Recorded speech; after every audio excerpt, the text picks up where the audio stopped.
Buenas noches.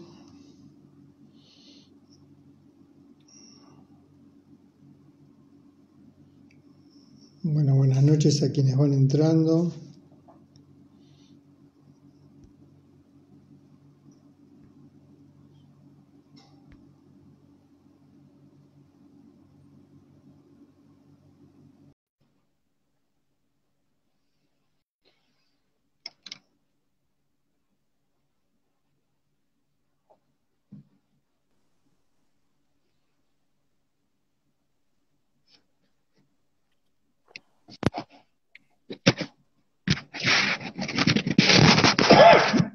Buenas noches.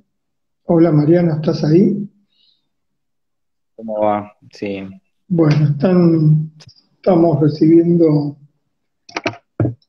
a quienes nos van a acompañar hoy.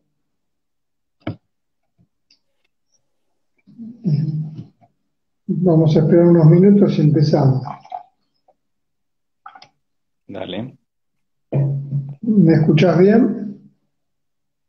Sí. Yo te escucho bien, ¿vos? También, por suerte bien. Suerte.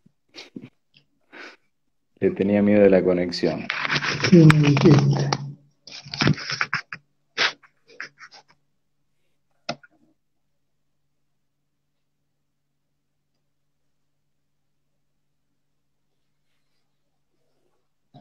Este es el momento, ¿no?, de expectación, ¿no? Uno va leyendo en el chat quienes se van uniendo. Bueno, buenas noches a quienes se van uniendo. Qué expresión, ¿no?, que tiene. Ahí está Gaby.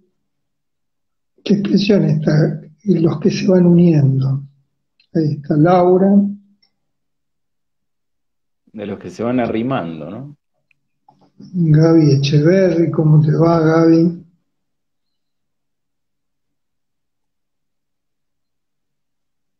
Hoy vamos a hablar de algo que incluye, ¿no?, la evocación de Barenblick.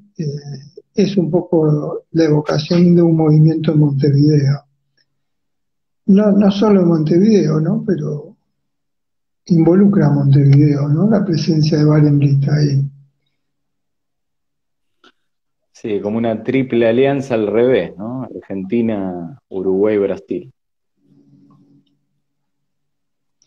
Al revés del trágico episodio histórico. Ahí entró Vero, ahí nos mandó saludos Gabriela.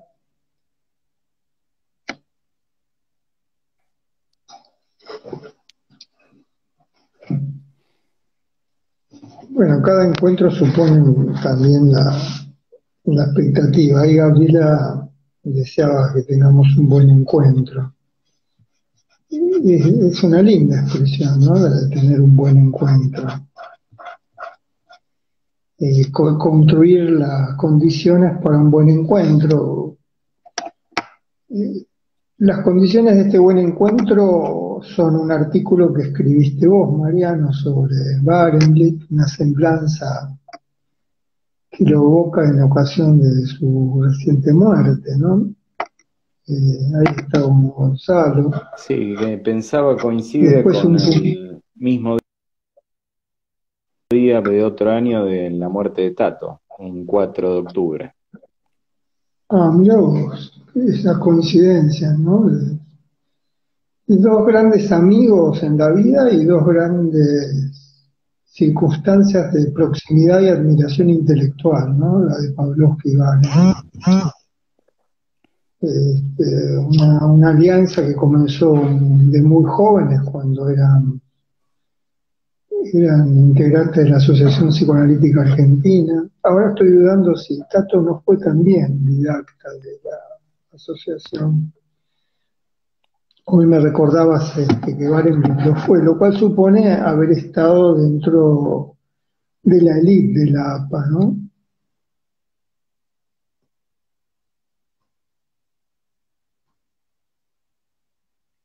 ¿Se está escuchando?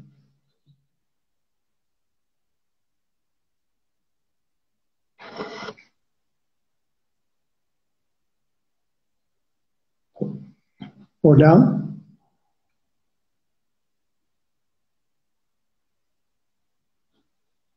parece que Mariano salió. Quienes están en el vivo están escuchando bien. No sé si es un problema de mi conexión.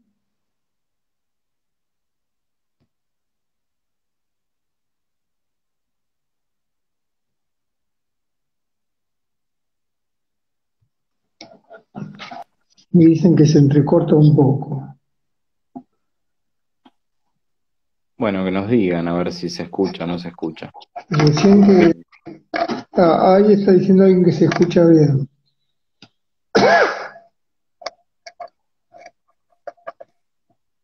¿Y a Mariano se lo escucha bien también? Te estabas por decir algo, Mariano, en relación a la preparación. No, que coincide la muerte de Gregorio con el mismo día, mismo mes, pero de otro año, la muerte de Tato, un 4 de octubre. Esa coincidencia histórica.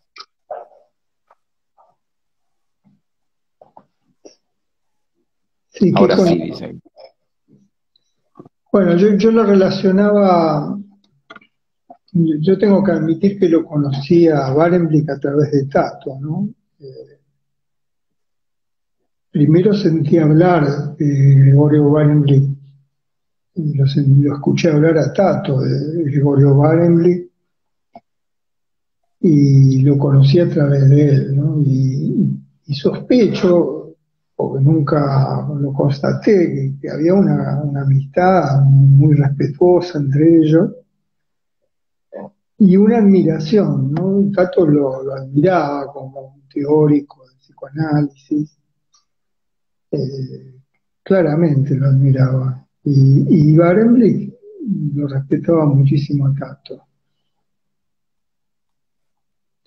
Bueno, ¿te parece que comencemos? Empecemos.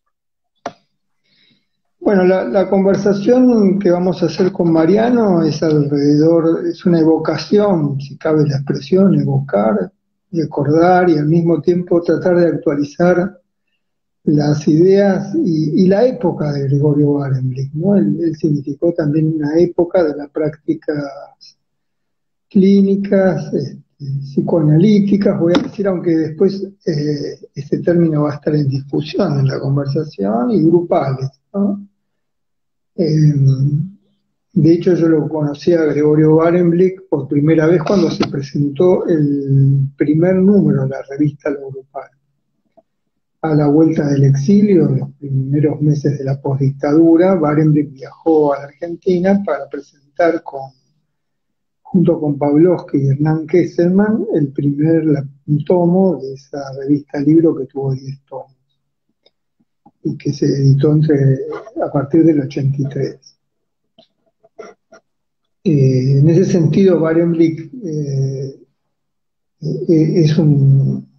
es un nombre propio, pero también el nombre propio de una época, de una intención, de un tipo de práctica, de una posición política. La relación entre clínica y política está muy presente en su obra. Bueno, unas pequeñas cosas para comenzar a hablar, pero confío en que lo vas a presentar mejor que yo, Mariano. Adelante. Y no sé si mejor, un intento. No es un autor, un nombre propio muy conocido por acá. Sí en Uruguay, para los compañeros y compañeras uruguayos que estén acá en la charla, y mucho más conocido en Brasil, porque finalmente estuvo exiliado y después viviendo más de 40 años.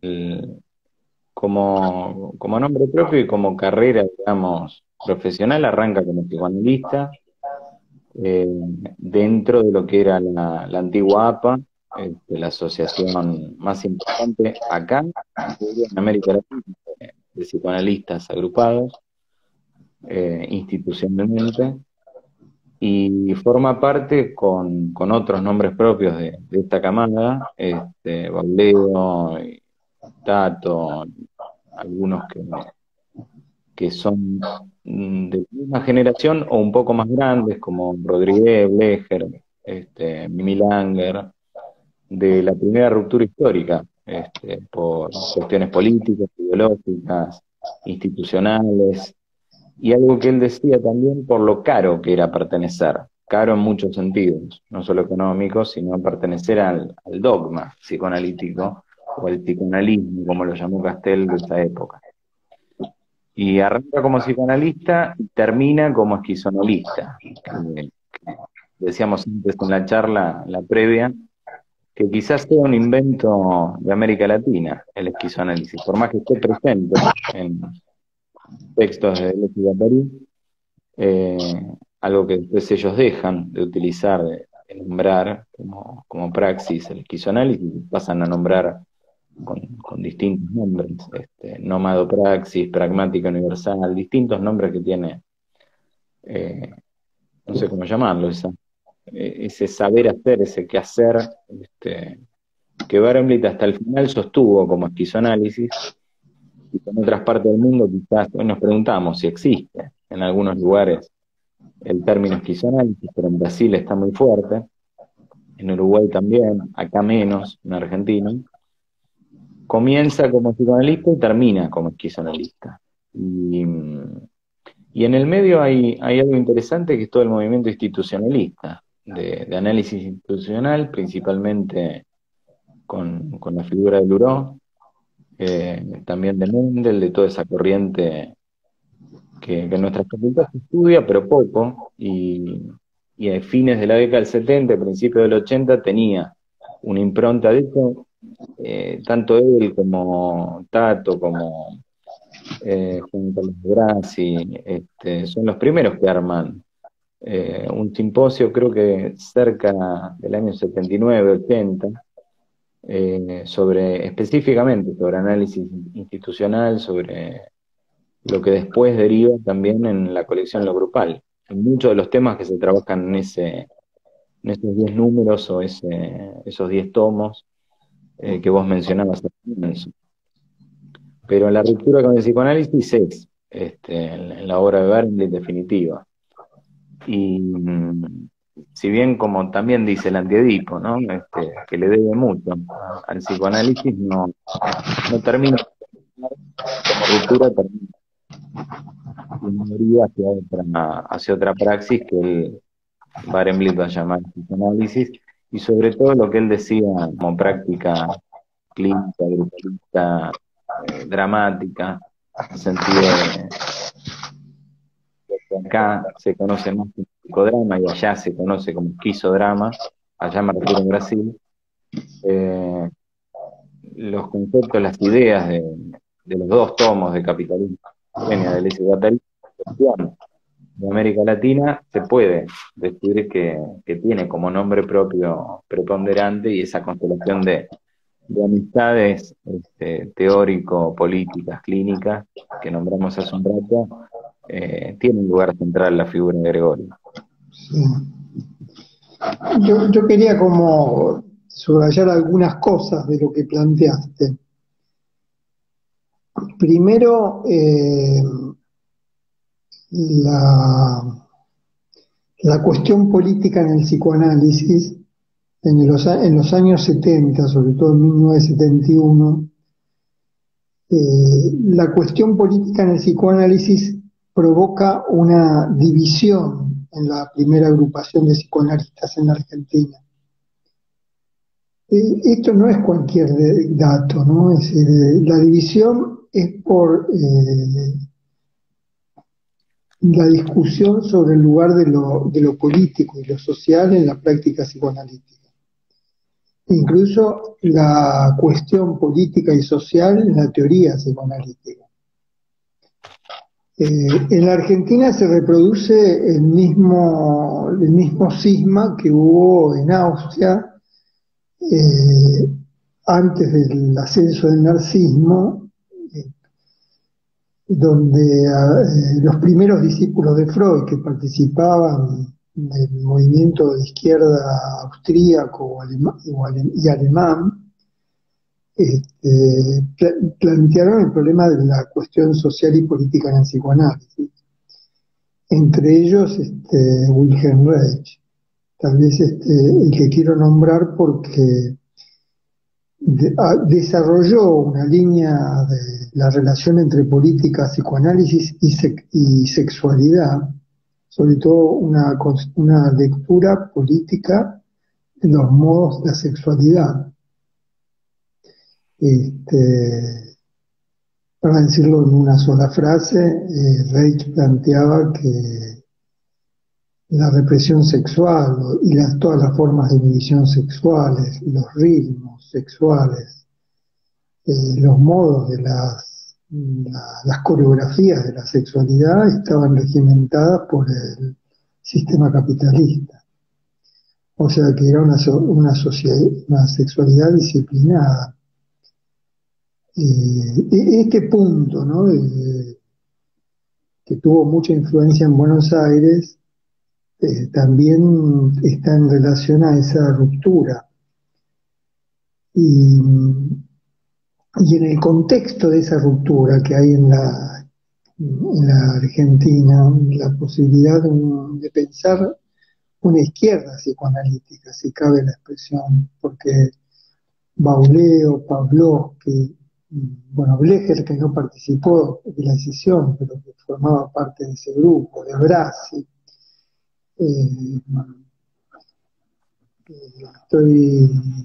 vos mencionaste a Rodríguez, muchos otros protagonistas de esa decisión tenían una posición política de las izquierdas en ese tiempo. Pensaban que el psicoanálisis tenía que ser una práctica que ayudara a la liberación social, no solo a la liberación de las sintomatologías personales, sino pensar las sintomatologías personales como expresión del mundo social. Eso hizo que, entre ellos, Gregorio Barenboim tuviera una lectura, ¿cómo podríamos llamarlo? Una lectura entusiasmada, vamos a poner la palabra entusiasmo, una lectura entusiasmada de la primera circulación de la publicación del Antiedipo de Deleuze y Guattari, que tenía como subtítulo Capitalismo y esquizofrenia. O sea, encontraron esa primera objeción de los psicoanalistas al capitalismo. Este es un gran tema para poder pensar incluso en la facultad hoy, en el día del psicólogo y la psicóloga.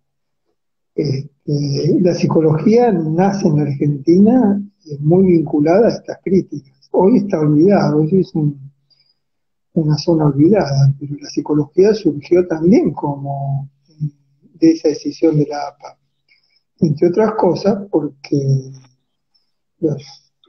solamente los médicos podían acceder a la carrera psicoanalítica. Entonces la apertura de la facultad fue también la apertura de una lectura de psicoanálisis y una práctica de psicoanálisis por fuera de la medicina. Y los primeros docentes que tuvimos en la facultad surgieron también de esa corriente, ¿no? Entre ellos Blecher. Bueno, quería puntualizar un poco que Barenboim tiene relación con la lectura del Antiedipo en Argentina, en Brasil y en Uruguay, y que esa lectura estuvo preparada por lo que era el movimiento psicoanalítico en Buenos Aires, ¿no? Que era un movimiento donde había ya una ruptura dentro del psicoanálisis con el psicoanálisis. Había, como te decía antes, yo creo que habría que describirla así, como una ruptura psicoanalítica con el psicoanálisis. Vale decir que no eran antianalistas, pero planteaban una ruptura, de hecho yo lo llamé en algún momento las distinguí como tendencias de ruptura y tendencias de aplicación. Discutían la aplicación del psicoanálisis y planteaban una ruptura que ampliara. De ahí surgió también la idea de clínica ampliada, los campos de acción del psicoanálisis. A mí me parece que es una discusión apasionante de esos años, y el nombre de Barenboim está en el corazón de esa gran discusión. Sí, la conexión también con organizaciones políticas de izquierda, que iban más allá de lo clínico. eh, y ahí hay una cuestión para mencionar en el mismo tiempo histórico. eh, Decíamos antes, ¿no? Barenboim nació en Santiago del Estero, y otro santiagueño conocido de esta época, conocido por ellos, hoy bien olvidado, fue Mario Roberto Santucci, eh, que mencionamos antes en la charla hace un ratito, en la previa, la erudición de uno y otro, pero más allá del elogio, de lo erudito, de la acumulación de saberes y demás, la persistente preocupación por lo político desde una mirada de izquierda. Sí. Uno, Barenboim Aclaremos, desde... aclaremos una cosa, Mariano, que Roberto Santucho fue el dirigente más conocido del Ejército Revolucionario del Pueblo, del ERP, que había nacido y se había formado en Santiago del Estero alrededor de una librería familiar que ¿cómo se diría? Coordinaba a su hermano. Se coordina una librería, sí, se coordina, porque era un espacio de lectura, de discusión, ¿no? En un lugar inesperado de la Argentina, Santiago del Estero. Y ahí, en la misma ciudad, nace Barenboim para la misma época. Entonces, esto no lo podemos constatar, lo hablábamos hace un rato, pero nunca se me ocurrió preguntar esto. Algunas veces que estuve con Barenboim no le pregunté. Pero suponemos que ahí hubo un nudo, ¿no? Del psicoanálisis y la política. Y yo señalaba lo de la erudición de Santucho porque eh, la guerrilla está muy demonizada en la Argentina y Santucho era uno de los cuadros intelectuales más brillantes que tuvo la Argentina. Digo demonizada para no... Hay muchas cosas, no estoy haciendo un elogio de la guerrilla o de la violencia armada en esos tiempos de violencia, porque no estoy con ánimo de hacer ningún elogio de ninguna violencia hoy, pero no quería como que pasar por alto que sabemos que la lucha armada en la Argentina, la lucha revolucionaria en la Argentina de esos años ha quedado demonizada. De hecho, estaba la famosa teoría de los dos demonios. No, Mm. famosa, dolorosa, digamos, la dolorosa teoría de los dos demonios.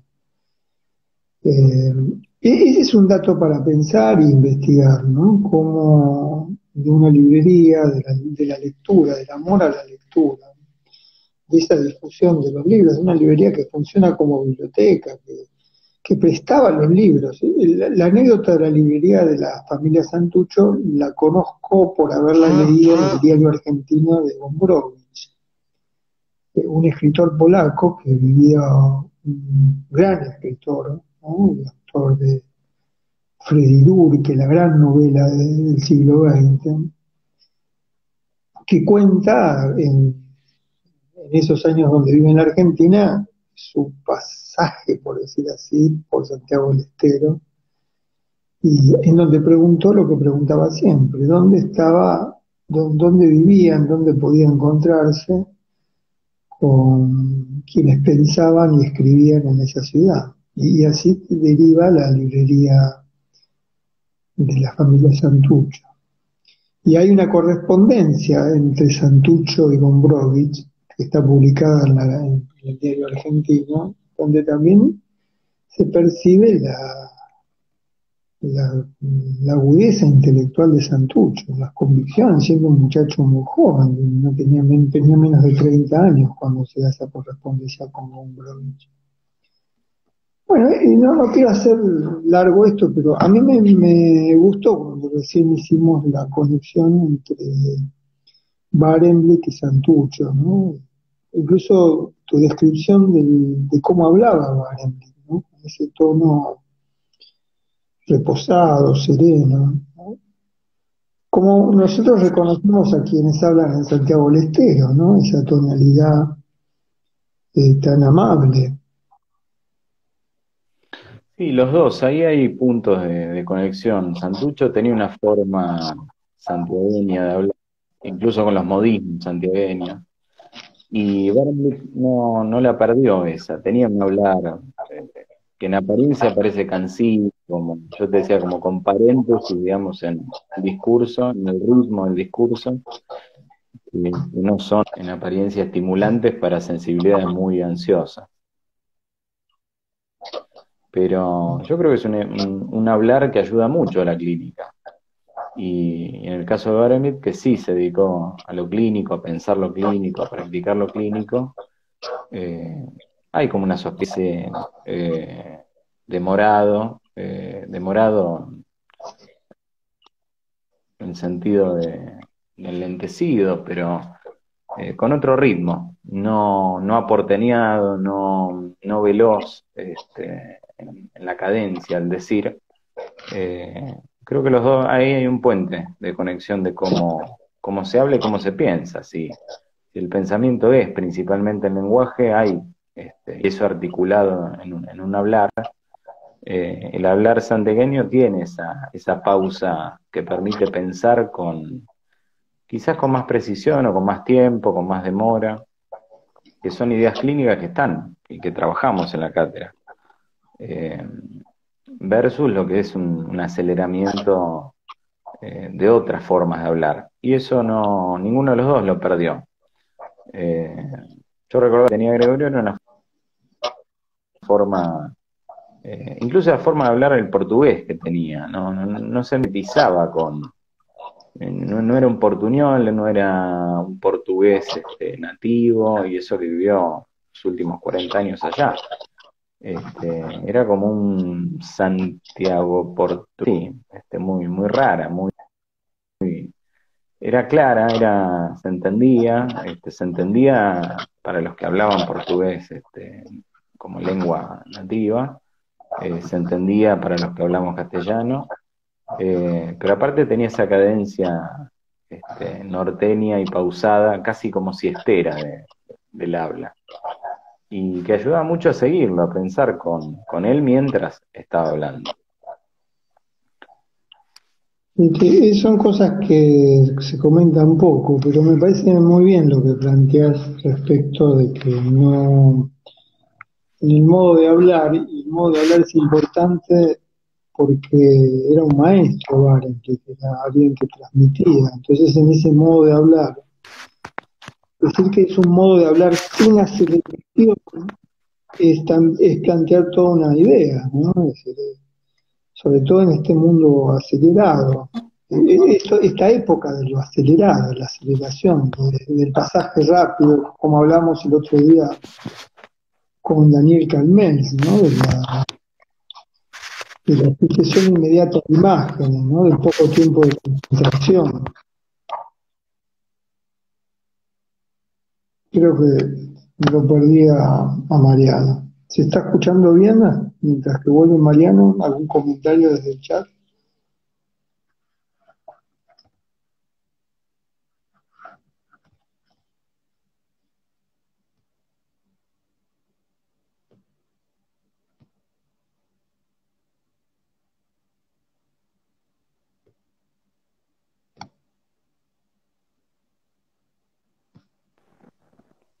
Ahí volví, no sé hasta dónde se escuchó. No, yo terminé diciendo, no sé si escuchaste, hice una puntualización sobre el aceleramiento, la observación que hiciste de que tenía un modo de hablar no acelerado. Me pareció súper interesante, sobre todo por eso que vos decís que hoy parecería cansino y crearía una cierta irritación. Bueno, termine, apúrese, ¿no? No hay tanto tiempo para desarrollar una idea. Pero era una gran enseñanza, ¿no? Mantener ese modo de hablar.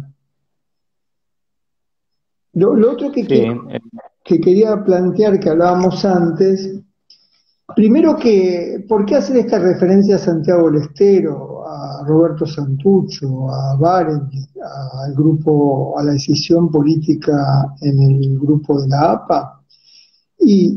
para crear condiciones para poder entender cómo ocurrió la lectura entusiasta de la obra de Deleuze y Guattari, sobre todo del Anti-Edipo, en la ciudad de Buenos Aires.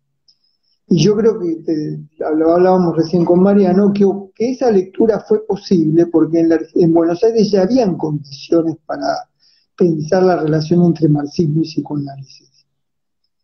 Y el mismo año que se escribe, yo te decía recién, Mariano, que esto que voy a decir se lo escuché por primera vez a Goyo Kaminsky.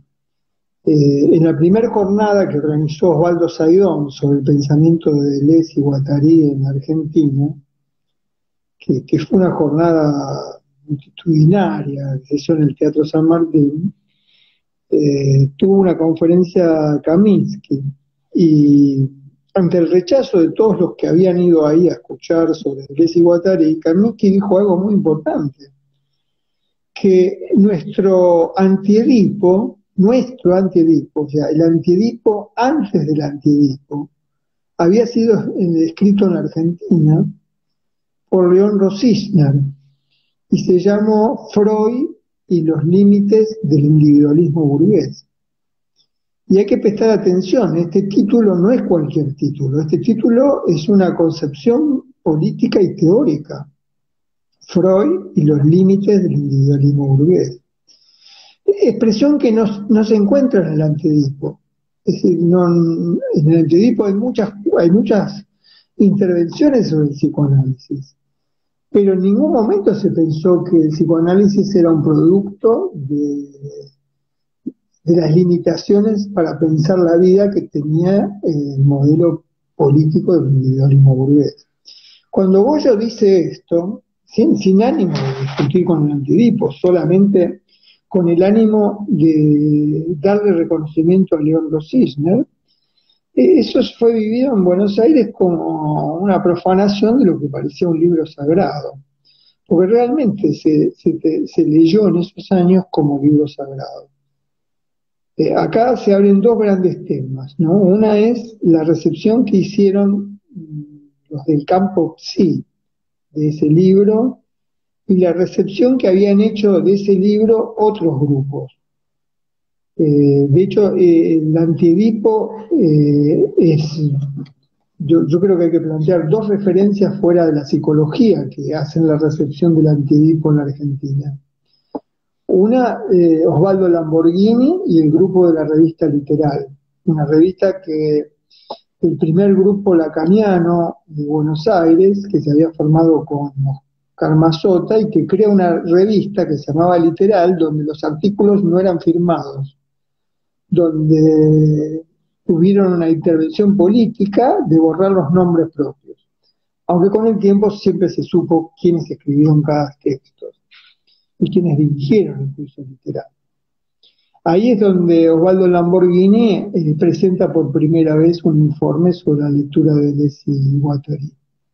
Y el otro autor que este es muy importante porque hace al problema de las disidencias de género, que hace la recepción de Deleuze y Guattari y del Antiedipo concretamente como libro, es Néstor Perlonger. Hablar de Néstor Perlonger es hablar también del Frente de Liberación Homosexual en Buenos Aires. Este es un gran tema porque cuando uno lee los primeros textos de Perlonger sobre la lectura del Antiedipo, textos de muchísima admiración, Perlonger objeta algo al Antiedipo, que es su patrón heterosexual. Esto me parece, en esos años, decir eso era realmente adelantaba, bueno, Perlonger adelantaba muchos años, ¿no? Lo mismo que Osvaldo Lamborghini, mencioné a dos sensibilidades que adelantaban.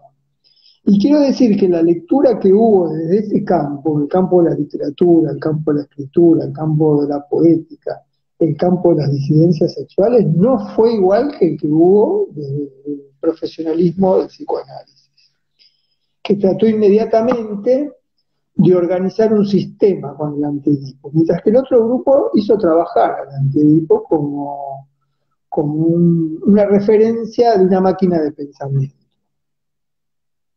Quería como establecer esto armando una genealogía donde Barenboim participa decisivamente, ¿no? Pero no solo Barenboim. Pero como digo esto porque en general cuando escuché hablar a quienes seguían la corriente de Barenboim, siempre me pareció que tenían una posición muy estrecha para pensar cómo había funcionado la lectura de ese libro en América Latina. No conozco tanto en Brasil, ¿no? Decíamos, Brasil es otra cosa, ¿no? La presencia de Guattari en Brasil tuvo otro signo y no es casual que Barenboim haya podido desarrollar ahí su proyecto. No, es distinto. Ahí, estos nombres que mencionamos, Rosichner, Barenboim, Lamborghini, Perlongo, son como ventanas que abren a contextos y a climas de época y a ciertos regionalismos que no son iguales. Se podría decir que son inmanentes, pero no son iguales, no se superponen. Y no es lo mismo la recepción en Brasil de Guattari, que tuvo mucha relación con los movimientos sociales, con el PT, con el movimiento Sin Tierra, con los sindicatos y demás, con otras organizaciones de izquierda. De hecho, la mayoría de los llamados esquizoanalistas se referencian más en Guattari en Brasil que en la figura de Deleuze. Hacen como una distinción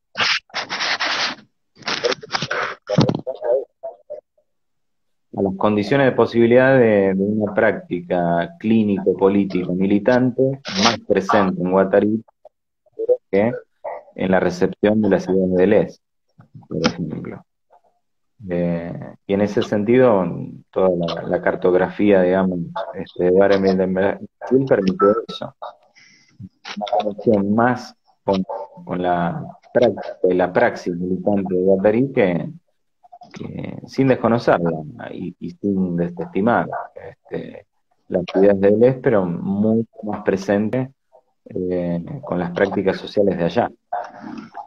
Habría que pensarlo cómo es en Uruguay y cómo fue el clima previo, esto que mencionabas, el psicoanálisis dentro del psicoanálisis, acá en Argentina, con todos estos nombres, con la ruptura de plataforma, con el clima de época y con el clima de los no clínicos también, con los que escribían. Hace un ratito mencionabas la referencia a la teoría de los dos demonios, que también nace dentro de las letras.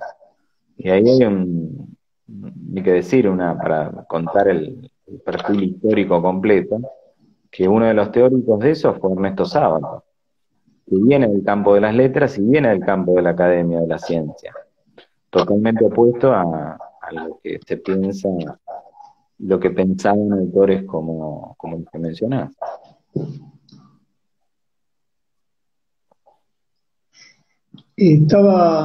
Tengo acá un artículo de Mariano que va a salir tal vez mañana en Adínata para que puedan ser leídos por quienes están asistiendo a la conversación, que se llama Fuegos Clínicos, Utopías Activas. Y clínicos está escrito no con C sino con K. Por ahí podemos hacer a propósito del título de tu artículo, hacer una referencia sobre la idea de clínica, Barenboim y cómo pensaba la clínica y por qué esa intervención en la grafía de la palabra clínica, ¿no? La inclusión de la K en vez de la C habitual, de la clínica con C. Bueno, la clínica con K viene directamente, él lo decía, lo escribió de clinamen, de Epicuro, de toda esa tradición de la historia de la filosofía, como desvíos y derivas creativas dentro del campo clínico. Y lo diferenciaba con la clínica con C como clínica más academicista, más establecida, más instituida, o como decía Kaminsky, más hablada, más homologada por las instituciones, digamos, que expiden títulos y matrículas y formas. Y la grafía con C tiene que ver directamente con esa idea de clinamen, con esa idea de desvío, de inventiva y de deriva.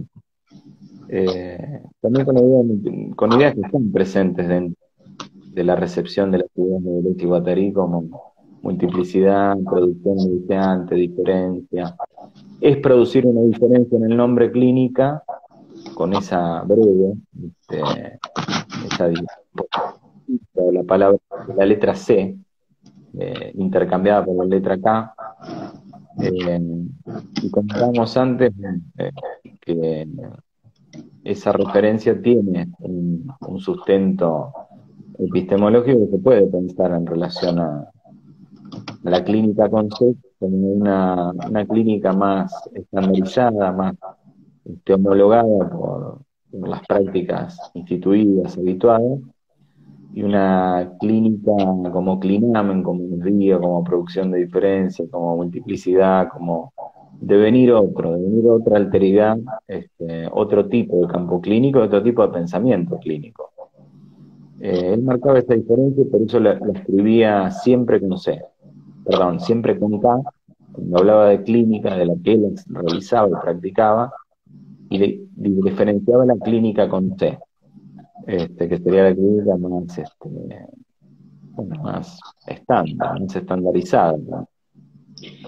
Y Sí, con los distintos modos clínicos de una y otra. ahí habría que, como que plantear que la intervención sobre la palabra clínica tiene relación con lo que veníamos hablando, ¿no? Con la inconformidad con la práctica psicoanalítica institucionalizada.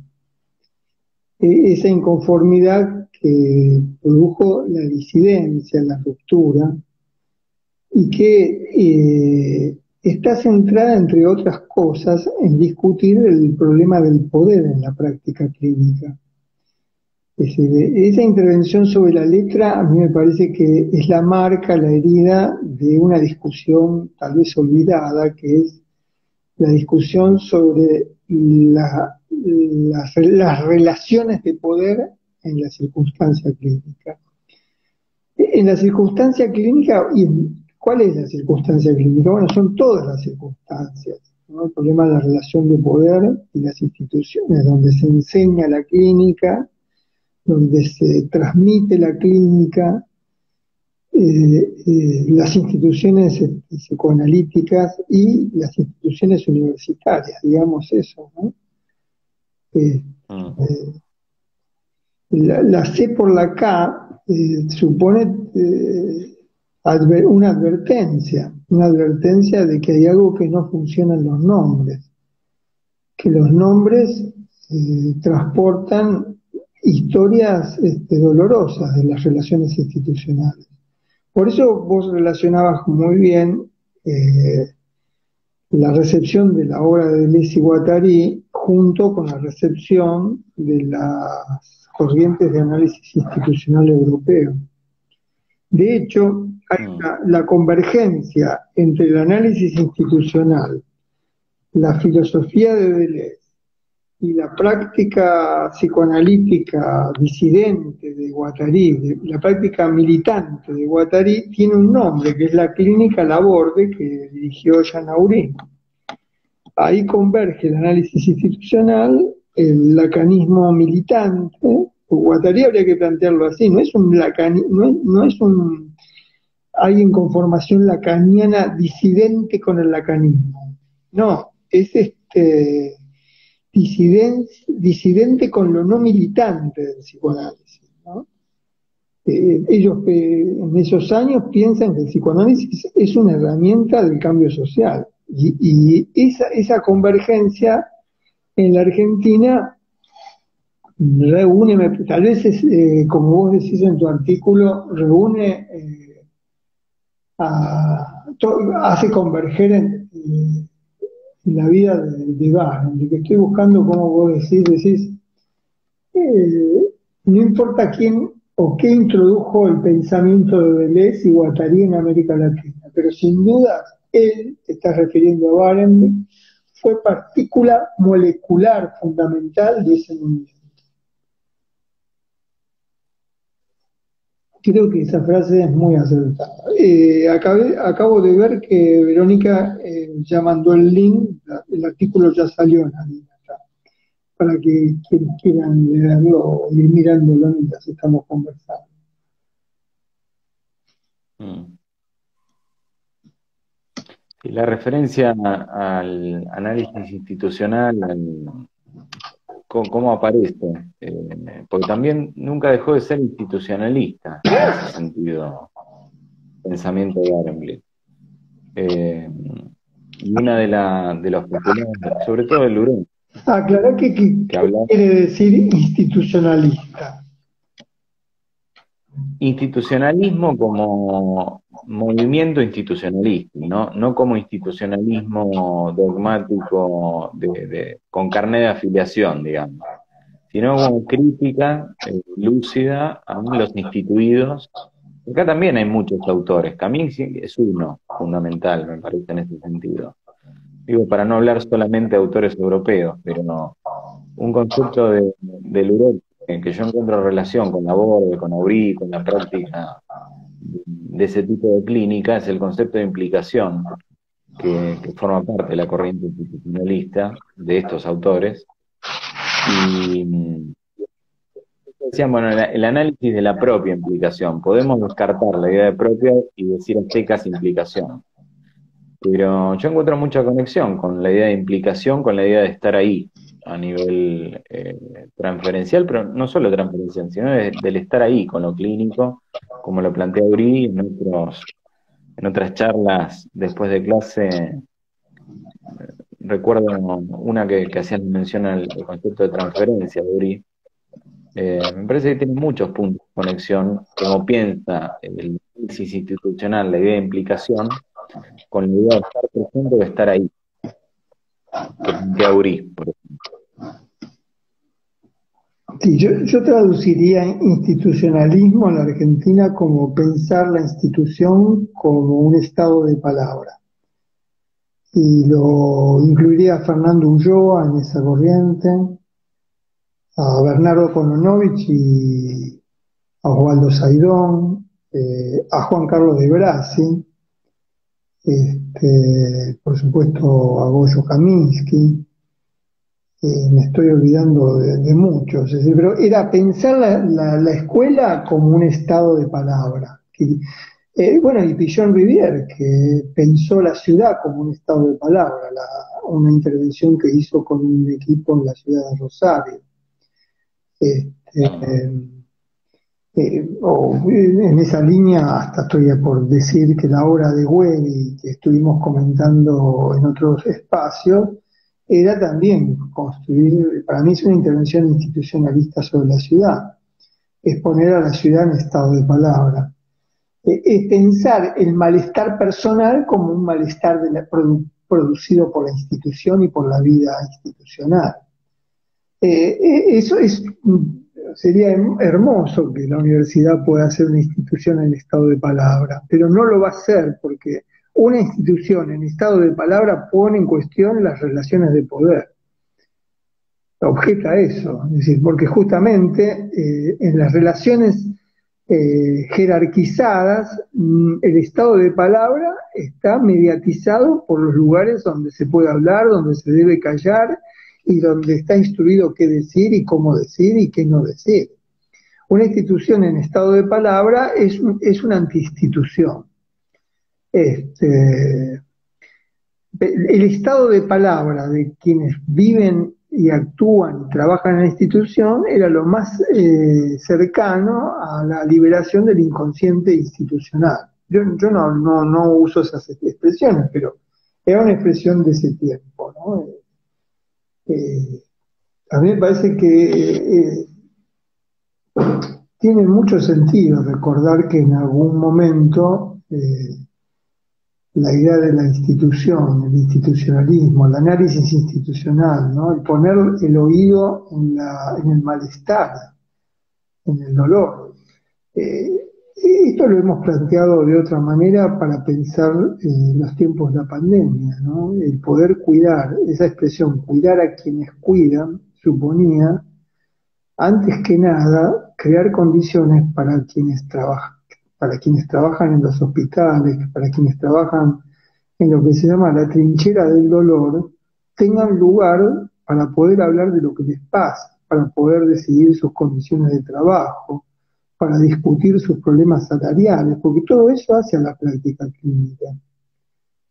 Poder hablar de lo que te pasa. Y lo que te pasa es las vivencias de impoder, las vivencias de soledad, las vivencias de poco saber, la necesidad de pensar de un común pensar clínico, y la necesidad y la urgencia de pensar la necesidad de una reivindicación salarial.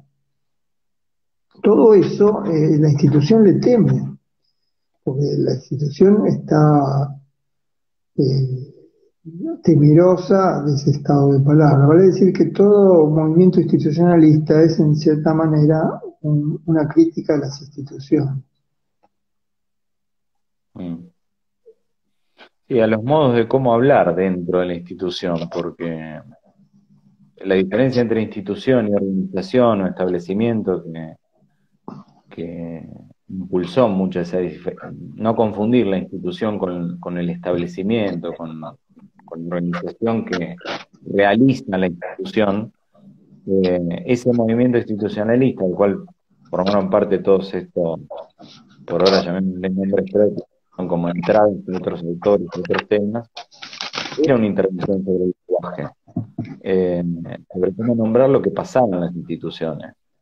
De hecho mencionaste Ulloa y el libro, bueno, el más conocido, el único publicado por él, más allá de todo lo que escribió, habla de novela institucional. Hay algo de narración, hay algo de palabra, hay algo de cómo se habla y cómo se formatea el hablar y cómo se puede encontrar grietas al habla institucional ya premoldeada. Y ahí vuelvo a Camus, que a mí siempre me pareció interesante como él, en vez de mencionar instituido e instituyente, que bueno, hoy como grupo sujeto, grupo objeto, queda como dicotomías que por ahí habría que repensar, él hablaba de lo hablado en referencia a lo establecido, lo ya dicho, lo que habría que decir, lo que conviene decir, lo que es mejor que digas en relación a otra cosa que es mejor que calles, y lo hablante, de como fuerza instituida, como fuerza dentro del instituto instituyente.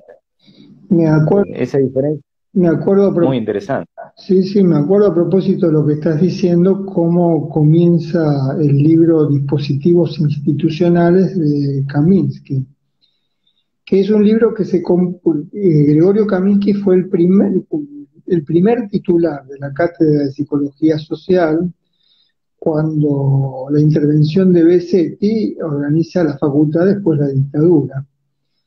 Y el libro Dispositivos Institucionales son las clases que daba Goyo en la Cátedra de Psicología Social. Hoy serían inimaginables esas clases. Se ha derechizado muchísimo nuestra facultad y sus contenidos, ¿no? Y no hablo solo de las cátedras de Psicología Social, sino de la nuestra también. ¿Y cómo empieza el libro de Goyo, Dispositivos Institucionales? Empieza igual que el Antiedipo. El Antiedipo empieza diciendo, ello habla, ello caga, ello coge, ello camina, ello siente. Y después hay una reflexión de por qué seguir usando esa palabra. Y el libro de Dispositivos Institucionales de Kaminsky empieza diciendo, la institución habla, la institución mira, la institución siente, la institución calla, la institución lastima, la institución daña. Pone en acto eso que podríamos llamar la prosopopeya, es decir, hacer hablar a la institución como en las fábulas hablan los animales o las cosas o los objetos. La institución tiene vida, la institución habla, la institución siente. Ese es un gran pasaje y es una gran glosa en el pensamiento argentino que Kaminsky encarna, ¿no? Poder escribir así en esos años era realmente algo que hay que valorar, porque nadie escribía así, no se glosaba el pensamiento así.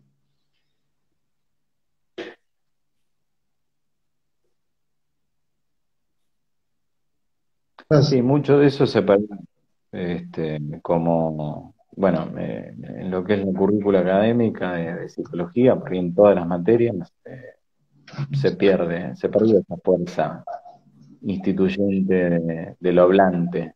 Y la palabra, el vocablo hablante es interesante. Es como que está en marcha y te presenta la idea de un movimiento en marcha, de algo que está en movimiento. Y por un lado, vuelve a presentar la idea de algo establecido, de algo ya dicho, de algo que no conviene cuestionar.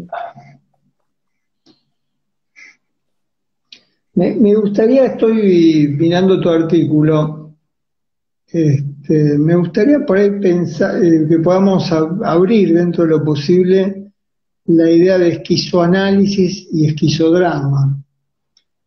Eh, Mm. y quiero como, voy a leer una línea de tu texto. Dice, empezás a hablar de Barenboim, ¿no? Esquizoanálisis y esquizodrama como campos vitales y originales por los que transitó esa vida que se llamó Gregorio Barenboim. Y más adelante, varios párrafos, escribís Barenboim como realteridades nómades de lo sutil y lo bravío. Construcción de N realidades, N posibilidades, N vidas. Yo creo que si desarrollas estas dos líneas tenemos para varios días, ¿no? Pero podríamos empezar así, ¿no? Barenboim como realteridades nómades. Ahí tenemos la idea de realteridades, de nómades, de lo sutil y lo bravío, y después la construcción de N realidades, N en el sentido de multiplicidad, infinitas, innumerables realidades, N posibilidades, N vidas. Mm.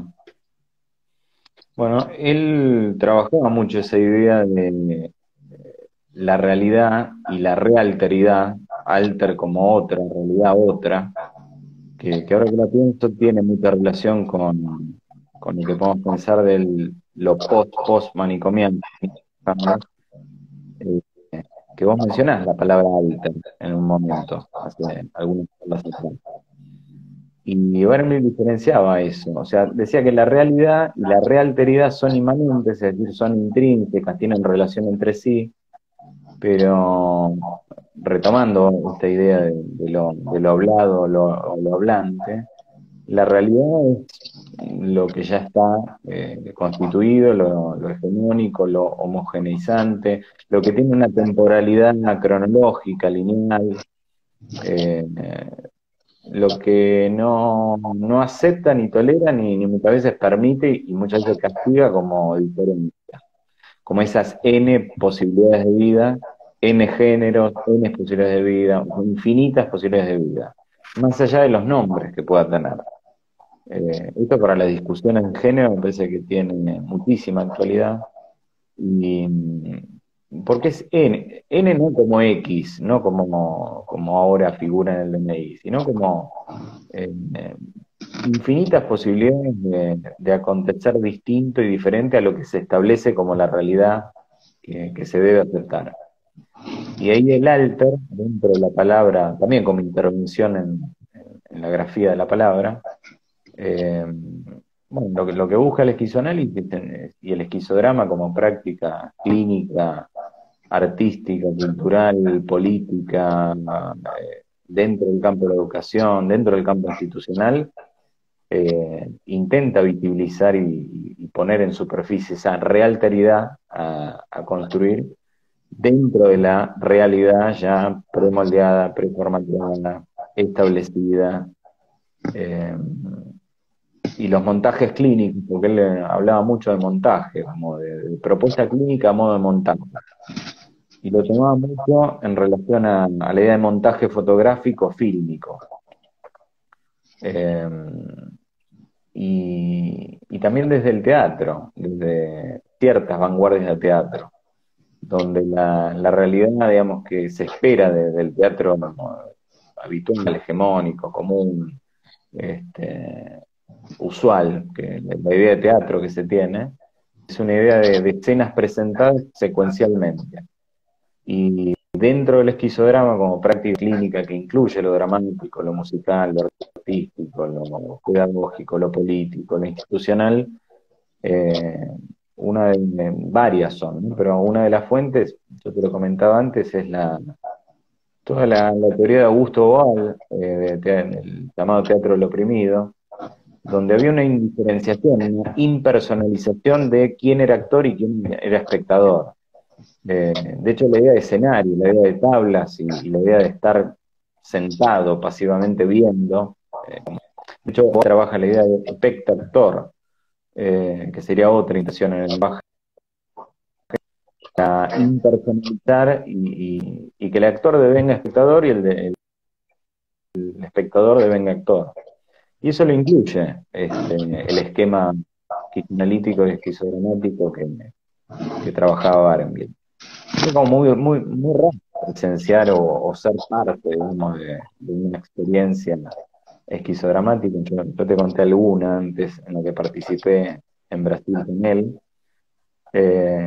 y se ponía en juego esa idea de poder devenir otro, de poder producir una realidad otra dentro de un espacio clínico. Y de la presencia del juego, de la presencia de lo lúdico, más allá de las escenas y sobre todo evitando la interpretación de escenas, incluso digamos la charla final, lo que se podría hacer como la asamblea final de estos espacios, eran espacios que había como vos podías quedarte, vos podías estar, podías hablar, podías la idea de lógica de las afectaciones, podías decir qué te había pasado o qué no te había pasado, pero se rompió un poco la idea se diluía, como decía él, o se suspendía provisoriamente la idea del yo racional, yo pienso, qué pasó en la experiencia que vivimos como trabajo dramático clínico dentro de lo que se llama esquizodrama. Y de ahí, bueno, las N infinitas posibilidades, donde una cosa puede ser eso, puede ser otra cosa, puede ser más allá, puede devenir infinitas posibilidades de vida. Claro. Ahí tiene idea, un lugar. ¿cómo? Lo performativo, digamos, volviendo a la idea de la acción de la palabra, sobre los cuerpos, sobre lo que acontece ahí, aconteciendo, sería como un montaje performativo, digamos, pragmático, también inclasificable, porque podía haber una consigna disparadora, pero mutaba de manera muy nómade hacia otros lados, de acuerdo a lo que sucedía en una, no sé cómo llamarlo, una sección esquizoanalítica, un encuentro esquizodramático. Sí, ahí que me gustaría como pensar algunas cosas. Primero me parece en tu texto un acierto el haber señalado la idea de realteridad, ¿no? La idea de la alteridad en eso que se llama realidad. La desrealización de la realidad como un establecido y plantear que eso que se llama realidad es una alteración de la existencia sin fin. Con lo cual la palabra realidad queda herida tal vez definitivamente, ¿no? La realteridad plantea que hay un sinfín, ¿no? de la transformación, de lo otro. Es decir, la realidad es la incitación y la insinuación de lo otro, sino es la fotografía de lo mismo, de lo establecido. Y ese es el gran tema para pensar el problema de la realidad, es uno de los grandes temas. En ese sentido, la idea de la N posibilidad, N vidas, la N géneros. La N es una letra, es una letra del alfabeto, por supuesto, conocemos su sonido, conocemos ese fonema, todo el uso que tiene, pero en matemáticas la N como signo tiene otra función, tiene la función de número, pero no cualquier número. La n es el número indeterminado. Esto es muy importante. Es decir, que es la indeterminación de la posibilidad. N posibilidad no es otra posibilidad. No es tampoco muchas posibilidades, porque no hay que concluir rápidamente que se trata de muchas o de otras posibilidades, no. Es la indeterminación de cualquier posibilidad. En la idea misma de la posibilidad está la herida de la indeterminación. ¿Qué quiere decir? Que la posibilidad se presenta indeterminada. Gran tema que trabajó de Brasi a propósito de la idea N, ¿no? Es decir, la semana que viene vamos a conversar con Gabriela Cardachi de Brasi, justamente, entre otras cosas. Él a esto lo llamó la desdeterminación. Entonces, primero quería puntualizar eso, ¿no? La N como lo indeterminado mismo, ¿no? No traducirlo rápidamente como otra posibilidad o muchas. Y ahí está el tema de la multiplicidad, ¿no? Si la multiplicidad son muchas posibilidades o es la indeterminación, ¿no? Eso también lo distinguió de Brasi cuando distinguió entre múltiple y multiplicidad. El otro tema es el nombre esquizodrama, o el nombre esquizoanálisis, pero ahora te referías al esquizodrama. A mí me parece que hay que recordar que así como había una inconformidad con la institución psicoanalítica, había una inconformidad con la idea de psicodrama.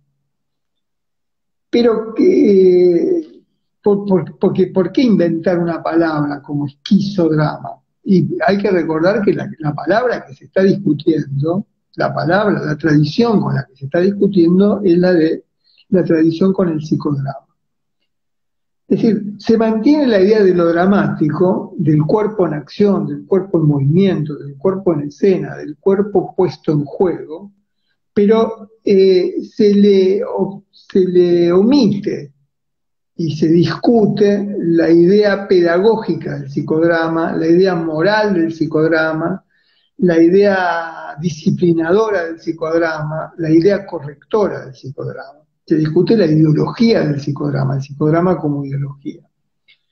Y ahí hay una cosa muy curiosa. Yo te decía,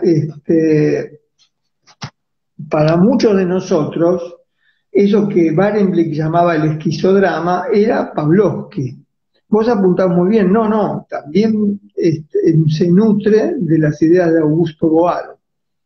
Pero no te olvides que las ideas de Augusto Boal tuvieron en la Argentina sus lecturas, entre ellas Cartoon, Norman Brisky, formaban parte del primer grupo de Boal. Boal un día vivió antes de trabajar en Brasil, en Buenos Aires. Estuvo exiliado. Claro, y ahí acá se desarrolló, es decir, Pavlovsky también había, digamos, las prácticas comunitarias en los procesos de alfabetización que hubo en el 73, durante el gobierno popular de Cámpora, se enseñaba con dramatizaciones espontáneas, que tomaban por asalto las plazas, las salidas de las iglesias, las salidas de los colegios. O sea que había una práctica, ¿no? Barrial, comunitaria, del teatro, ¿no? El teatro como una acción que ponía a la ciudad en estado de palabra, como decíamos antes. Y Pavlovsky creó, también discutiendo y con una incomodidad con el psicodrama, le puso también un nombre a lo que hacía, que el nombre de Pavlovsky era multiplicación dramática. Y de alguna manera, eso que Barenblick llamaba esquizodrama, me parece que se traducía en Buenos Aires como multiplicación dramática. Hay que aclarar que son épocas donde se ponían nombres a las cosas que se hacían. Eran que cada cual bautizaba lo que hacía con un nombre. Era una época urgente, los nombres se necesitaban, porque si no, ¿por qué ponerle nombre a todos? Es decir, identificarse. No solo por una cuestión de mercado, sino por una cuestión también de coerción institucional del pensamiento. El psicoanálisis dominaba como un nombre. Si estabas fuera del psicoanálisis, tenías o cuestionabas, tenías que tener un nombre. Ese es un gran punto, ¿no? Es decir, la necesidad, yo lo digo porque a mí siempre me ha, y no sé si se habrá notado, yo no me siento cómodo con ningún nombre, ni con el nombre de psicólogo. Ningún nombre me parece, prefiero habitar la clínica, el pensamiento sin nombre. Justamente la falta de nombre hoy tiene otro sentido. En aquel momento la falta de nombre era un signo de inconsistencia. Hoy la falta de nombre me parece que es la necesidad y el compromiso con el incesante estar en un estado de vacilación, la incesante vacilación de no saber cómo se llama lo que uno hace. Y el asumir ese no saber cómo se llama lo que uno hace es como un gesto también político y de compromiso con el pensamiento. No como un no sé lo que hago, sino no me resisto a darle un nombre. Uno le termina dando nombres por la presión, pero esa era una época distinta, donde estaba el tema de dar el nombre. Y el otro tema me parece que había en la Argentina antes que, vamos a decir, desembarque, el libro de Deleuze y Guattari, que vino de España, por primero se tradujo en España y ahí llegó a Buenos Aires. El otro tema era el de la creatividad. Es decir, uno de los sintagmas del movimiento grupalista en Argentina y de Pavlovsky era la creatividad. No nos olvidemos, por otro lado, algo que Barenboim reconocía a Pavlovsky, esa cualidad de dramaturgo y actor. Pavlovsky formaba parte de esa experiencia de trabajo con el cuerpo, con la acción, con el movimiento, con lo que ahora voy a plantear como por ahora la creatividad. La palabra creatividad, con la llegada del libro de Deleuze y Guattari, se puso en cuestión, no se pudo seguir usando, porque ahí había una crítica de la idea misma de creatividad. Si uno lee con cuidado, la creatividad sigue siendo un término más teológico, forma parte de la teología política de la época, ¿no? Dios era el gran creador, ¿no? La creatividad era actuar en la vida como Dios. La creatividad era lo que Jacobo Levi Moreno planteaba para el psicodrama como un espacio de la creatividad. Entonces ahí empezaron a utilizarse otras palabras, entre ellas la palabra composición, ensamble, agenciamiento, invención, hasta esta gran estación que fue el uso de la palabra afectación. Que uno dice, ¿cómo llegó la palabra afectación a morder en esos autores? Y yo creo que porque los liberó del uso de la palabra creatividad. Porque la afectación incluía todo lo que ellos querían llamar creatividad, pero planteaba la idea de la lluvia afectiva. La lluvia afectiva, y ahí aparece lo de Kliman, la lluvia afectiva que de pronto da lugar a un desvío. No la lluvia afectiva, no, la lluvia de afectaciones que de pronto da lugar a un desvío. ¿Qué es el desvío? La afectación inesperada. Y eso pasa a tener el lugar que había tenido la palabra creatividad, que era muy teológica, y que en Buenos Aires la había criticado Borges. Borges se reía de la lógica creativa. Ni las corrientes estéticas de la época usaban la palabra creatividad. Aunque tengo que admitir que hay un gran libro que escribió Fidel Mossio, a quien no mencionamos, pero que construyó este pasaje del psicodrama a la multiplicación dramática junto con Pavlovsky y Martínez Buquet, que tiene gran libro que se llamaba Creatividad y que planteaba sobre todo la práctica lúdica en los espacios de grupo, que eso se vuelve a juntar con lo que vos planteabas de Barenboim, la idea de los juegos. Y podríamos relatar un juego, alguno de los juegos. Hoy relatamos, hoy vos me relataste un juego en el que participaste en el 2004, 2008, en Brasil. 2009, 2010, 2010. Bueno, y yo te conté que ese mismo juego se relata en el comienzo del libro de Edgardo Gil y Pacho Donel de los años 70, y que no sé, cómo se entrecruzaba, ¿no?, esa intención de liberar al espacio clínico del peso del psicodrama y pensar lo lúdico como un movimiento liberador. De hecho, Pavlovsky cuenta eso. Él, antes de conocer el psicodrama, antes de saber que existía algo que se llamaba psicodrama, como médico del Hospital de Clínicas, coordinando grupos de niños, entendió la potencia del juego. Él llega al psicodrama por la curiosidad, el misterio y el misterio de lo lúdico. Además de que lo lúdico lo apasionaba porque lo volvía a reconectar con sus experiencias de las infancias.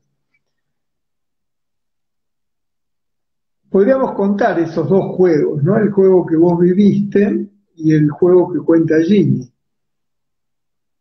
Sí, el esquizodrama en el que participé era un esquizodrama colectivo de mucha gente, unas 100, 150 personas. Contá que ¿Cómo? Contá que fue en Brasil, que fue en un congreso. Creo que el segundo o tercer congreso de esquizoanálisis que se hizo allá en Belo Horizonte, que era donde donde vivía Barenboim y los que trabajaban con él. Y se hizo el final como evento final, digamos, de ese congreso, un ejecutivo de mucha gente, de casi todos los participantes, donde en un salón muy amplio, no sé, enorme, de 50 por 40 metros, se había dibujado en el piso, y ahora que recuerdo, era una especie de mapa mundi, digamos, como de mundo dibujado, donde había en distintas partes del mundo, repartidas en el suelo, con tizas, con stencil, con distintas figuras en el piso, representaban distintos animales, o por el nombre, o por la silueta que representaba al animal, o por alguna referencia sutil que hacía alguna conexión con algún tipo de animalidad. Y los participantes de esa experiencia, de ese montaje, mientras transitaban, digamos, por decirlo libremente, por cada espacio, por cada jaula, a veces tenían forma de jaula, a veces eran animalidades tipo animal, como abiertas, no domesticadas. La propuesta, la consigna inicial, que después fue mutando a medida que duró esa experiencia, que duró más de una hora, era como dejarse afectar por la animalidad en la cual vos ibas pisando en el suelo de acuerdo al territorio que ibas caminando, corriendo, bailando. Había distintas propuestas de consigna. Y era una apuesta como a devenir animal, que es uno de los conceptos que figuran muy fuertemente dentro de la recepción sobre todo el Antiedipo y Mil Mesetas, los dos son del Antiedipo y Mil Mesetas, y era por esos territorios dibujados en el suelo, y que podía pasar o no, pero eran qué afectaciones animalizadas podían ocurrir mientras caminabas, transitabas, corrías, te chocabas con otra gente, por esos suelos escritos, dibujados, insinuados como animalidades. Y se apostaba a eso, una impersonalización, a un descanso del yo para devenir animal. Si ocurría o no ocurría, había gente que no le pasaba absolutamente nada, había gente que sí, había grupos de personas que representaban monedas, que sentían ese caminar, ese transitar por esos suelos, y, y en la puesta en común, por llamarlo de una manera final, podías contar o no el grado de afectación que tenías de acuerdo a por donde habías caminado, digamos, cuando habías transitado en estos suelos minimalizados. Y eso recordaba el juego que vos mencionabas en el libro de Gili, el que mencionaste recién. Sí, de Gili y de Pacho Donel, alguien que cuesta hoy mucho mencionar, pero que trabajaba con Edgardo en Pues, esos años, y que se llama El pero que fue Juego. uno pero trabajó mucho sobre el psicodrama y bueno, hoy cuesta mencionar, pero tiene su Sí, mérito. sí, sí, sí. De hecho, el psicodrama lacaniano lo introdujo Pacho Donel, que conoció a los esposos Jenny y Paul Lemoine, que formaban parte del círculo más estrecho de Lacan. Él y Leonardo Sadne, otro argentino, fundador de la Asociación de Psicólogos, no fundador de la Asociación de Psicólogos, el creador de la primera revista, el director de la primera revista de la Asociación de Psicólogos, Leonardo Sadne, introdujeron las ideas de Lacan en el psicodrama grupal con esa orientación.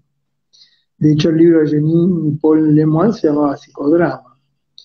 Pero lo que yo quería como subrayar, primero la idea de devenir.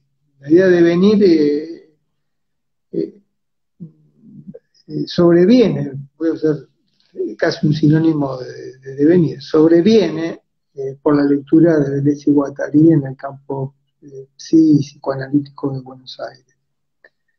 Porque la idea de devenir cuestiona la idea del ser, le pone movimiento a la idea del ser. Y ese es un punto muy importante.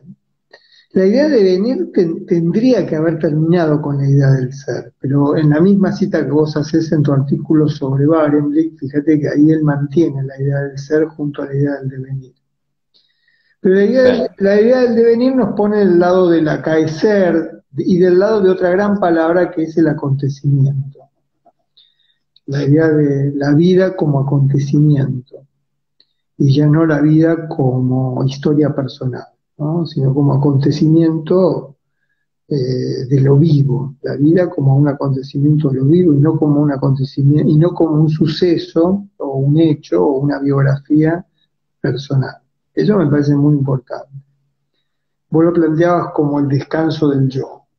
El devenir animal, en el libro de Deleuze y Guattari, incluso en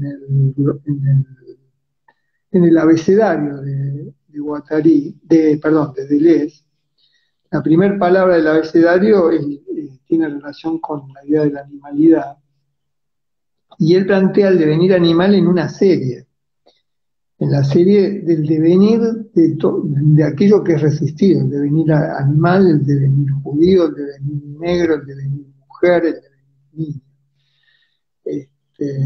El devenir, hoy podríamos decir, devenir refugiado, es decir, en la serie del devenir de aquello de lo expulsado por el ser europeo. El ser europeo había expulsado de la existencia a todos esos, a la animalidad, a las infancias, a las locuras, devenir loco, a las mujeres, a los judíos, a los gitanos. El ser europeo fue la gran detención del devenir. Hay que hacer una lectura política de esto, eso quiero decir. Eso por un lado. Y por otro lado quiero recordar que en el libro de Gili Pacho Donel, el primer juego que se describe es un juego que consiste en que los integrantes de un grupo tienen en el medio del grupo, del círculo, colocadas unas fichas o cartas con las imágenes de animales, como los juegos, los primeros juegos de naipes con los de las infancias, que es con las figuras y parejas de animales. Para introducirlos en el reino de las clasificaciones, ¿no? y del orden. O sea, nos falta hablar de eso, del problema del orden y del caos. Bueno, y el juego consistía que cada integrante del grupo iba hacia el medio, agarraba una de las fichas y sin mostrarlas al resto de los integrantes, a partir de que el inicio del juego tenía que actuar como si fuera esa figura que estaba en la carta. Y interaccionaban entre sí, sin saber, descubriendo en el acto. Incluso me parece más sutil que la experiencia que vos contás, ¿no? Nadie sabía qué animal estaba en juego, se personificaba, es decir, qué sonido, qué rugido, qué modo de caminar, qué modo de mirar, que si era con sigilo, si era con arrogancia, si era con violencia. Bueno, y esto se jugaba en Buenos Aires, porque es un juego que hacían muchísimos grupalistas en esa época, y que Edgardo y Pacho relatan en ese libro, antes de la lectura de Deleuze y Guattari. Con la diferencia de que ahí no estaba puesta en juego la aplicación de la idea leída en el Antiedipo a la práctica clínica, sino que surgía del propio juego. Y esto lo quiero señalar, porque me parece que el arranque del grupalismo y de las prácticas dramáticas o teatrales en Buenos Aires tuvieron mucho más que ver con el desarrollo del juego que con la aplicación teórica. De hecho, yo decía, antes, a mí siempre me impresionó, Pavlovsky, antes de saber qué era el psicodrama, se interesó por el juego, empezó a jugar en las sesiones. Y después no le fue muy difícil, porque en ese momento no le fue muy difícil abrazarse al psicoanálisis, porque en ese momento necesitaban abrazarse a nombres teóricos y nombres propios. Si nadie existía si no se aferraba, se identificaba y se formaba en una teoría. Yo creo que en ese sentido el presente está más liberado de las identificaciones. De hecho, esta es una cátedra que puede resistir las identificaciones, incluso enseñar lo que enseñamos, a veces sin mencionar la palabra grupos. Ese es un gran escándalo, es un gran escándalo. Somos criticados por eso, pero hace 40 años no hubiera sido posible eso. Era inadmisible poder sostenerse sin nombres. Yo creo que esa es una gran libertad, ¿no?, de este presente. Por otro lado, por ahí el lugar más amargo es que esos nombres tienen unas grandes tradiciones políticas y culturales que sería bueno recuperar, ¿no?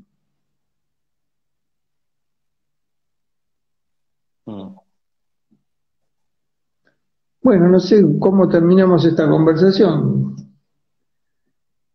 Y no sé si hay algún comentario, hay alguien que diga algo, que no se escuche. Sí. ¿Hay algún comentario? ¿Una pregunta?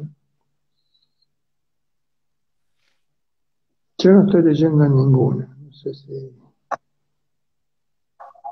A veces no las capto. Bueno, ¿vos estás leyendo algo, Mariano? No me encontré con ninguna. Bueno, yo te agradezco porque te voy a ser sincero, algún juego propones. Bueno, vamos la noche del miércoles próximo vamos a iniciar un juego colectivo en la cátedra que se llama Pliegues de la Noche. Me parece que guarda relación con lo que estamos hablando, el intento de poder jugar aún en forma virtual. Pero te quería decir, Mariano, que a mí me emocionó mucho leer tu texto sobre Barenblick. No, me había enterado de la muerte de Barenblick y no me dejé afectar por ello, ¿no? Es decir, uno por momentos trata de resistirse a tantas muertes, y tu texto me llevó a todo lo que estamos hablando y a ganas, y a muchas ganas de volver a pensar, ¿no?, esa historia, ¿no? Es algo de lo que hicimos hoy y que habría que retomarlo. Y me emocionó también desde dónde lo recordás a Barenboim. eh, y quiero decir que yo creo que tu acercamiento a la obra de Barenboim tiene que ver también con tu práctica política, ¿no? Tu Mm. trabajo durante muchos años en la Universidad de las Madres, porque por allí pasó gran parte del movimiento político, cultural y clínico que nos nutrió en todos estos años. Ese fue un momento muy importante y tuviste el privilegio de estar ahí, ¿no? Y haber absorbido, y haber absorbido de un modo muy especial todo ese movimiento. Eso se nota cada vez que hablamos, se nota con cómo pensás, cómo escribís. Aquí alguien Sí, habla fue. de Barenboim Germán García, sí. Se publicó en la revista Los Libros, y tal vez Gabriela la semana que viene pueda hacer una referencia a eso, que sé que trabajó esa publicación y ese debate. Es un...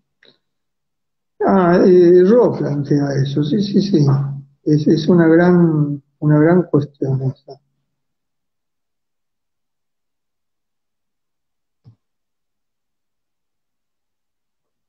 ¿Te fuiste, Mariano? Estoy viendo el circulito de Mariano. ¿Se está escuchando?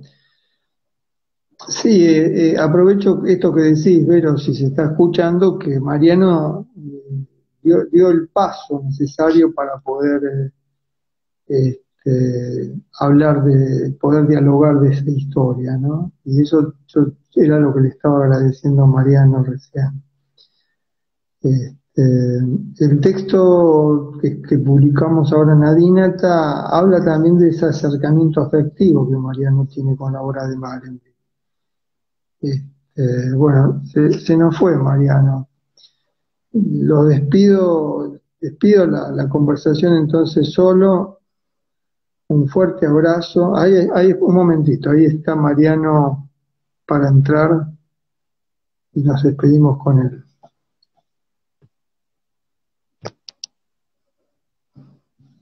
Este,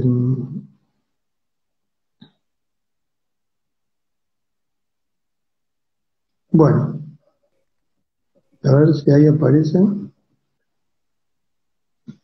Ahí debería aparecer. Ahí está, Mariano. Bueno, estábamos despidiéndonos y era una gran pena despedirme solo. Otra vez despidiéndote solo, no, como la otra vez no quería estar.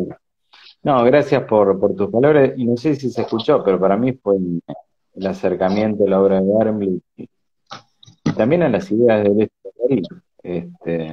Tuvo mucho que ver con lo que decís, con muchos años con mis madres, y digo privilegiado de eso, así que también el escrito salió un poco de la escrita, recordando esa experiencia, ¿no? Esos momentos y esos años.